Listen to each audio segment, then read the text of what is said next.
Televidentes, de vuelta con ustedes y a esta hora de la mañana en nuestra entrevista del día damos la cordial bienvenida al señor Ministro de Gobierno Francisco Jiménez. Ministro, qué gusto que nos acompañe. Buenos días. ¿Cómo está, Luisa? Buenos días y un gusto también poder compartir con usted. Ministro, ¿cómo ha recibido el gobierno, casa adentro, las últimas afirmaciones hechas por quien preside la Comisión de Fiscalización de la Asamblea Nacional, Fernando Villavicencio, quien ha hecho una denuncia muy grave, que según ha dicho es producto de una larga investigación, en el sentido de que estructuras narcodelictivas no solamente que estarían apoyando campañas políticas, sino que además ahora se aprestan a poner candidatos? Bueno, son, como usted dice, efectivamente denuncias muy graves, que hay que tomarlas con toda la seriedad del caso como corresponde. Esos hechos ya están en conocimiento de Fiscalía, que está llevando a cabo las investigaciones respectivas y seguramente pues en los próximos días tendremos noticias sobre el asunto, pero lo que tiene que quedar claro aquí es que nosotros no vamos a permitir, en lo que al gobierno respecta, ningún tipo de impunidad ni de comportamientos de ilicitud en ningún espacio que tenga que ver directa o indirectamente con el gobierno. Por lo tanto, en lo que corresponda, pues estaremos muy atentos de cómo se lleven a cabo estas investigaciones y también para dar las facilidades del caso. Más allá de lo que la Fiscalía haga, que va a ser vital, de ser cierto, en caso de ser cierto, de que el poder político esté ya tomado por organizaciones narcodelictivas, ¿a qué nos estaríamos enfrentando? Sobre todo, de acuerdo a lo que dice la denuncia, de que estas bandas estarían queriendo ya poner hasta candidatos. Bueno, es algo que puede haber estado en ciernes ya en el país durante algún tiempo, fraguándose, con condiciones sobre todo en áreas de frontera que tienen intereses estratégicos para estos grupos narcodelictivos. Informaciones que coinciden con esa información, sobre todo en estas áreas que son un poco más sensibles, pero la justicia y las instituciones de administración de justicia están trabajando directamente allí en los sectores que más sensibles son y por eso llevando a cabo las investigaciones para poder tomar las definiciones que nos permitan bloquear este tipo de intentonas. Sería gravísimo para el sistema político que se filtren este tipo de sujetos y que desde allí pues condicionen el proceso de políticas públicas, sobre todo sabiendo lo que esa connotación puede tener. Oiga, ministro, y es que recuerde que hace pocas semanas incluso un candidato a la alcaldía por un partido político en Esmeraldas había sido víctima de un atentado. Así es, y no ha sido solo ese el caso aislado, ha habido el propio otros, Fernando Villavicencio. El propio Fernando Villavicencio, ha habido otros atentados en Manabí, son temas que son de absoluta preocupación nuestra y que por supuesto también tienen que ver con los temas de consulta popular y de referéndum que queremos gestionar y presentar ante la ciudadanía. Oiga, y aquello es importante, ya que lo ha tocado, ¿cuáles serían los temas, ministro? Porque definitivamente existe mucha preocupación, porque muchas de las cosas que el presidente Lasso quiere implementar, de alguna u otra manera se ven bloqueadas o está atado de manos precisamente por esa Constitución de Montecristi vigente desde el año del 2008, ministro. ¿No habría sido preferible de entrada, cuando todavía la popularidad estaba en un buen nivel, convocar a una asamblea constituyente? Todo tiene sus pros y sus contras y claro, cuando uno recién entra a un espacio de poder, pues puede haber personas que quieran que todo se haga de una, pero al sistema político hay que darle una oportunidad. Nosotros somos un gobierno democrático, el presidente Lasso lo ha dicho insistentemente, él quiere gobernar con los estamentos establecidos, pero si eso ya no funciona, si se identifican actitudes políticas que son poco responsables, si vemos que hay una serie de candados en la Constitución que no permiten impulsar el proceso de desarrollo que requiere el país, pues entonces qué mejor que ir a los procesos de democracia directa, donde el pueblo directamente, que es el último destinatario de la voluntad popular, es el que se pronuncia sobre los temas que son más importantes para el Ecuador. Y eso es lo que estamos haciendo. Nosotros nunca hemos dejado de trabajar el tema de la consulta popular y del referéndum. Hoy contamos con un documento que tiene aproximadamente 400 páginas, alrededor de 3 temáticas, de 10 a 12 preguntas y que perfectamente está en condiciones de poder permitir una consulta directa, sencilla, clara y democrática al pueblo ecuatoriano. ¿Sobre qué temas, para hablar de manera puntual y concreta? ¿Cuál será la esencia de esas 12 o 13 preguntas? El primer tema, que es el más importante de todos, es el de la seguridad. Sobre eso habrá al menos 4 a 5 preguntas. Yo quiero decirlo eso con claridad. El presidente dará los detalles, pero el primer tema tiene que ver con seguridad. El segundo tema tiene que ver con institucionalidad. Sobre eso habrá también 3 o 4 preguntas que son las que concitan y concertan la mayor atención por parte del gobierno y estoy seguro que por parte de la ciudadanía también.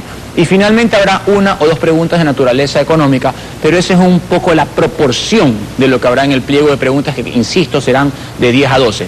Seguridad, institucionalidad y temas económicos. Aquello, y dependiendo del resultado del soberano a esa consulta, como por ejemplo lo que está pasando en Chile. En este momento, pues, el pueblo chileno se pronunció porque se mantenga la constitución de Pinochet. ¿Podría, en materia de institucionalidad, proponerse, por qué no, una reforma a la constitución, ya que no podemos convocar a una constituyente y de esa manera hacer lo que el soberano diga para que el país pueda tener una mejor institucionalidad y una mejor gobernabilidad?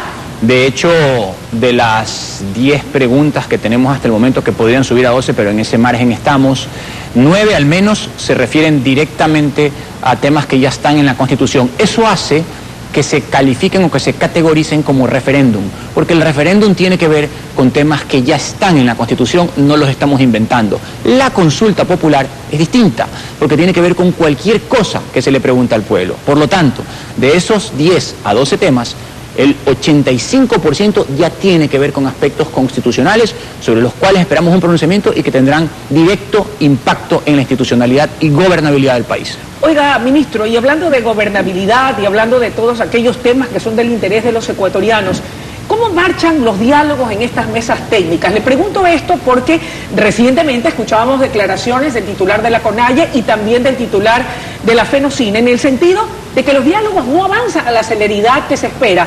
Y ellos han dicho que cuando se cumpla el plazo de los 90 días, si no se ha logrado cristalizar todas sus aspiraciones, tendrán que recurrir a la lucha. Bueno, yo creo que ha habido mucha bulla sobre los diálogos y cada uno es libre de decir lo que considere. ¿Cuál es la posición del gobierno? Este es un proceso histórico que nunca se ha llevado a cabo antes en el país, en el que varios ministros de Estado, han estado por lo menos 15 ministros de Estado sentados en la mesa de diálogo, en las 4 mesas que se han abierto hasta ahora, se ha permitido avanzar con cosas importantes. Por ejemplo, en la mesa de banca pública y privada se ha establecido acuerdos que generan más de 400 millones en beneficios para los sectores más desprotegidos de la población. Se ha permitido procesos de condonación de 26.000 personas. Se ha consolidado el crédito que ya estableció el presidente Lazo al 1%. Y en las otras 3 mesas, la de subsidios, se ha avanzado en criterios que permitan determinar en algún momento el tema de la focalización. En control de precios también se llevaron a cabo 4 acuerdos. Por lo tanto, los diálogos avanzan. Lo que sucede es que no podemos ir a sentarnos para que nos pongan un papel encima de la mesa y nos digan esto es, y si no lo implementa me pongo bravo, porque eso tampoco es correcto. Además, eso no beneficia a ningún proceso de diálogo entre las partes. ¿Eso quiere decir entonces que la firma de ese acuerdo de paz no garantiza una paz duradera y que los hechos violentos que se registraron en octubre del 2019 y en junio de este año podrían repetirse, ministro? Los hechos violentos no se van a repetir. Aquí hay un gobierno que representa a la ciudadanía, que representa a 18 millones de ecuatorianos, que sabemos cuál es nuestra responsabilidad, que estamos actuando conforme a esa responsabilidad para afrontar los problemas que tiene el país y que contamos también con la responsabilidad de las organizaciones sociales para saber que este es un proceso definitivo, un proceso histórico y además es un proceso donde el gobierno quiere solucionar los problemas que han estado vigentes durante tanto tiempo. El titular de la CONAIE, en una entrevista a medios de comunicación a propósito de este tema, reconocía que en efecto se había avanzado en ciertos temas, como en el asunto del tema de la focalización de los subsidios, pero todavía no había una metodología de cómo se implementaría. 1, 2, en el tema de alivio económico, él decía que aspiraban a que por lo menos la condonación de deudas sea para aquellos que deben $10.000 en la banca pública. ¿Esos 2 temas son viables o podrían quebrar a las instituciones financieras del Estado? Son viables. Nosotros no tomamos ni una sola decisión que no tenga viabilidad.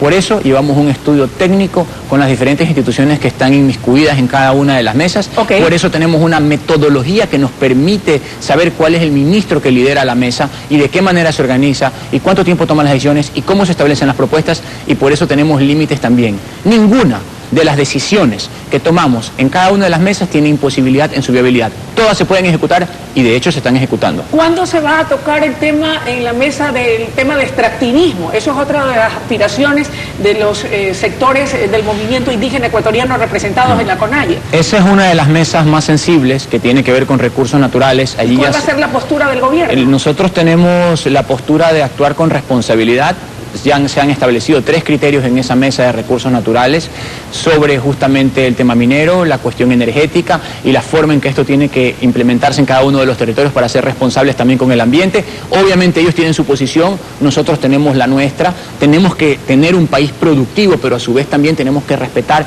una serie de derechos de los pueblos que están sobre todo en las situaciones de frontera, pero vamos a irlo avanzando. Hay criterios que ya se han establecido y yo estoy confiado en que vamos a llegar a acuerdos también en esa mesa. Ministro, el juicio político a los integrantes del Consejo de la Judicatura no alcanzó los votos para la censura. ¿Quién ha ganado o qué ha ganado el país con la no censura? Yo creo que el país ha ganado institucionalidad. A veces las organizaciones políticas que probablemente tienen poca experiencia en el manejo de la cosa pública toman estas decisiones como un triunfo o un fracaso para ellos. Nosotros no. Nosotros lo tomamos en función de un triunfo o fracaso para el país. El país necesita estabilidad, el país necesita institucionalidad, el país requiere, y siempre lo hemos dicho, que sus autoridades, a menos que exista violaciones flagrantes, completen sus periodos, porque esa es la manera en que un país gana esos procesos estables y logra establecer políticas públicas que le permitan seguir adelante. Yo creo que a veces las coyunturas políticas y las ansias de poder de algunas organizaciones y algunos actores políticos determinados obnubilan este tipo de criterios, pero nosotros, para el gobierno, cuando sale adelante una votación, no es que gane un partido político ni gane el gobierno, gane el país.